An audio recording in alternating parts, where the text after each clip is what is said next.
കയ്യിൽ ത്രിശൂലം ധരിച്ചവനല്ലോ, നെയ്യിൽ കപാലമണിഞ്ഞവനല്ലോ, കണ്ണിൽ കനലു നിറഞ്ഞവനല്ലോ, മണ്ണിലും വിണ്ണിലും മുക്കണ്ണനല്ലോ.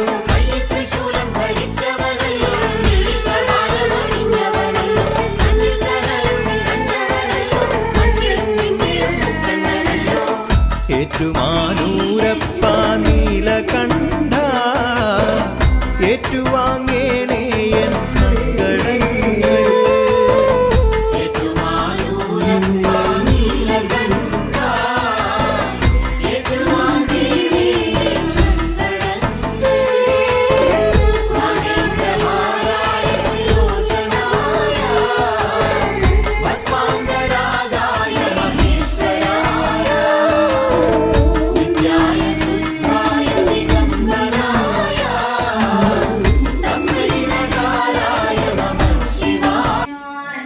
ഉടനുടൻ